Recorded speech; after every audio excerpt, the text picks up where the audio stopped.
So here we are back at Quiet Space with Lazarus Carpenter. Thank you so much for being our resident author this month. We heard all about your first book in your last interview, and you did a lovely reading for us. Thank you. But this time you're going to tell us all about your new book. Right, well, the new book, which has just been finished, is going to the publishers, hopefully, if not this week, next week. It's called The Prophecy. It's set in the late 1300s, early 1400s, and it follows the life and adventures of a fellow called Carpenter. And for the uninitiated in Welsh history, Carpenter was a prophet and a seer, and rode at the side of Owain Glyndŵr for a long time. And he was a pal of the Bishop of St. Asaph's as well. But fundamentally he was a dwarf and a bit of a psychic and a healer and so on.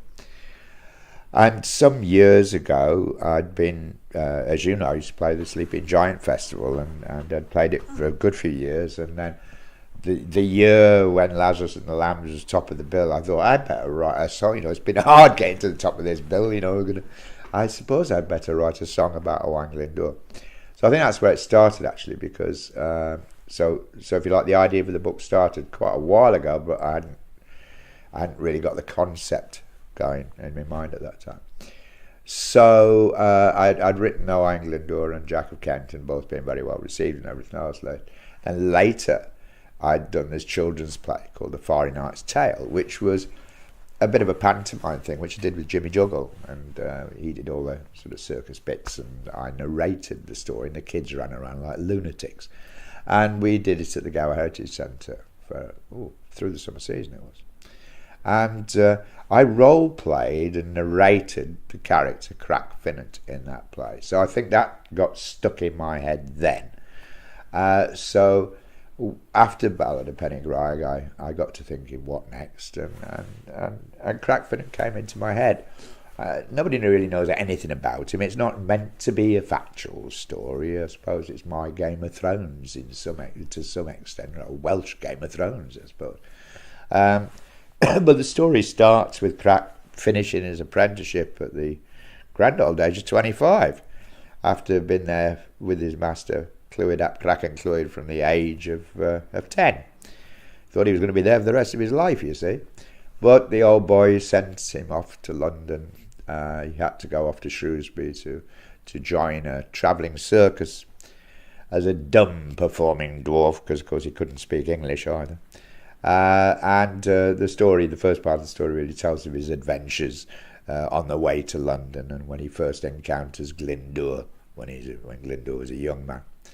And then later how they encounter each other again in London, and the adventures start with lots of magic going on, and dragons and prophecies and swords appearing out of the sky, and all these sorts of nice magical things that I can't help being an old retired hippie.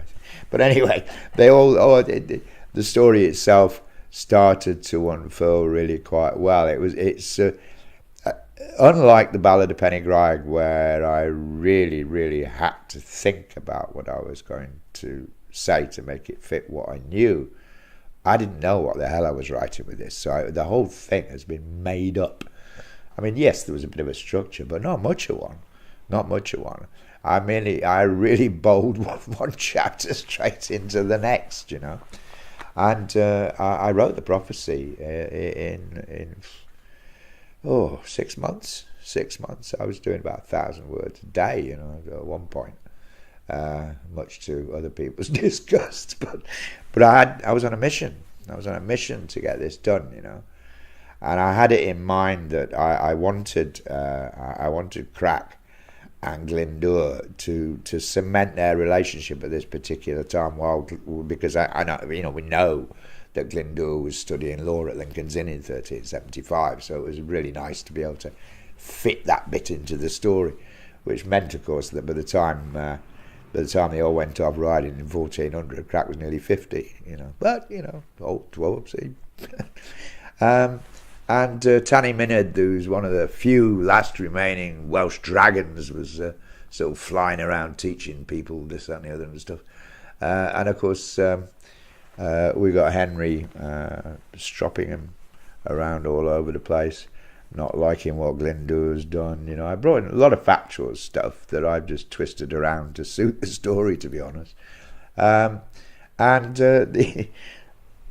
story of the prophecy really finishes in around about 1399, just as Glyndŵr is starting to rise, and the Welsh are becoming very disgruntled, and Tanimyned the dragon appears in Glyndŵr's garden to whisk Crac off to a great serious meeting with the great Council of Blue Stone, you know, with all the old magicians and the spirits of the old Welsh warriors, etc. And the first book finishes there. The next one's called The Rise of the Dragon, which really is looking at Crac and Glyndŵr's adventures up to about 1405, thereabouts. Lots of made-up stuff, of course, you know, but and also at the same time, as Glyndŵr is rising, Tanimyned just happens to have found all these dragon eggs. So the what was an almost extinct population of Welsh dragons, there was now 24 babies having to be looked after as well down in the caves of Festiniog. Meantime, of course, Henry's marching into Wales and creating a right mess wherever he goes. And our dear old friend Owain and his brother Tudor and Crac are giving Henry what for. So it's a good story. I mean, it is. It's my. I mean, it's interesting this because I had finished writing the prophecy before I even read Game of Thrones. I only discovered Game of Thrones this year, you know, because I'd heard a lot about it. But you know, you keep away from stuff that everybody seems to like, don't you? Well, I do anyway. Till I've got no choice, and I've got to try it. And of course, as soon as I saw the first episode of Game of Thrones, I was hooked. That was it. Can't wait for the last one. So I watched them all back to back. But what's interesting is that my story, although it's very magical, Lord of the Ring-ish in some respects, I suppose, it's not really, because it's based on myth and legend. You know, I mean, we know that Glyndŵr existed. We know what Glyndŵr did for Wales, you know, and we know what his brother did. We don't really know what Crac did, because the only person who mentions him is Oilegoch. Oilegoch mentions him in 2 poems, and other than that, there's no mention of Crac at all in history. So he's in Wikipedia, I think. I found him in Wikipedia. I did find him somewhere that was weird. So the next book after this, so there'll be 3 in the series, and as I say, I've nearly finished the second one, but the last one will be when, you know, he can't get hold of Glyndŵr, he can't catch him. You know, I've actually written the last chapter of the 3rd book already. I just haven't started. You know the end. I know the end, yeah. Well, the end is going. Don't tell us. Oh well, no, I want to really, because the end is really Glyndŵr and Crac sat by a fire in an old cottage in the middle of nowhere, all alone, with a falcon sitting on a perch, reminiscing on their lives. You know, that's the last chapter. That was actually, I wrote that before I even wrote the first book. Yeah. Well, thank you so much. It's been a pleasure. Thank you for inviting me and talking to us again about your work, and just to say thank you really for your contribution to the arts community. Oh, it's a pleasure. I mean, thank you for your contributions too. But it just never seems to end with you, Lazarus. No, it'll end when I die. No, seriously, I what actually. What will we write on your stone?